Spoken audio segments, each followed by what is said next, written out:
part 3, but at minimum the bottom needs some infill to give it a little bit of support. But in reality, I should have printed the whole thing with support, not support, infill. Just because, you know, it's not that strong. Now, the advantage is this eSun PLA Pro filament is stupid strong.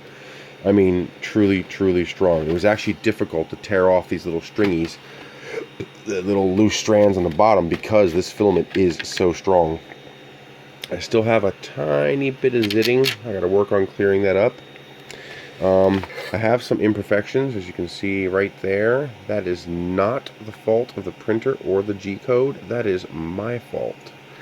As this was printing, every now and then I would walk up to it and give it a squeeze like this to break free anything holding the print together, and my dumbass forgot that when you squeeze here, it also changes the shape here.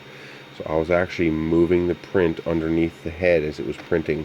So those imperfections are 100% me and have nothing to do with the printer or the G-code. Because as you can see, everywhere else where I wasn't screwing with it, here's where I stopped screwing with it. When I realized, I was like, wait a minute, what's that from? Oh crap, that's me. So that's when I stopped doing it, and you can see it's perfect. There isn't a single flaw in there. Very, very minor corrections to tune out the zits. They're minor. I'm not worried about them. That's it. This thing is very, very cool. Thank you, Emmett, for making this. I really like it. There's still no way. I wonder if I turn it upside down.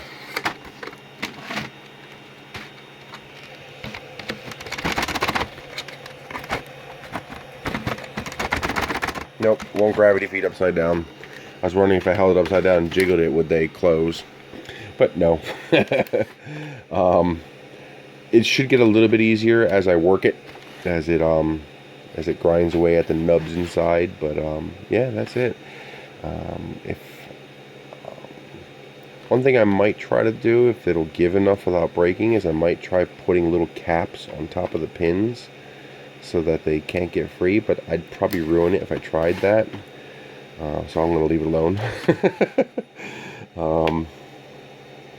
I can't think of anything else I could do to help with that.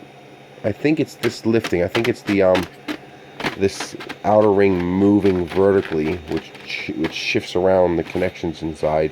I think that's the reason I have so much trouble, because when I get it just right, when I tweak it just right, it does open pretty nicely. When I can figure out how to do it. There it goes. So when I tweak it just right, it does go. It's just a little hard. And I think that's my fault. I don't think that's anything to do with the G-code of the printer. I think that's just because this depends on certain tolerances to work right, and by making it bigger, I increase those tolerances. So I do believe that is my fault. Well, not my fault, but a consequence of making it bigger. The infill definitely would have helped, because it would have made the whole thing a little more rigid. I mean, this is strong, but it would have helped to make it a little more rigid. That's it. I can't think of anything else that would help, but I mean, you can see it printed beautifully. Here's the inside edge here. Come on. I'm sorry for the 3-part video. My LG V20 is puking all over itself. It's not working properly. I think I'm going to have to just reformat the phone and start over. I think I must have installed something or tweaked something that's messing with it and making it angry.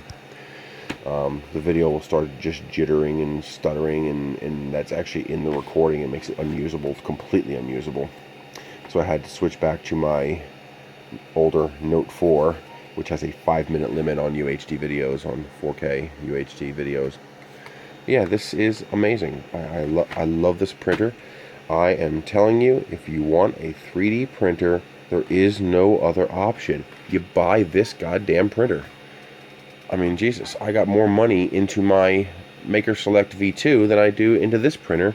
Now, my Maker Select is printing incredibly. You've seen the prints that come from a Maker Select. They're amazing. This is printing equally as amazing, and I didn't change a damn thing. Matter of fact, the only modification I made was to add this, the replacement fan mod to direct the air properly, and the Print in Z.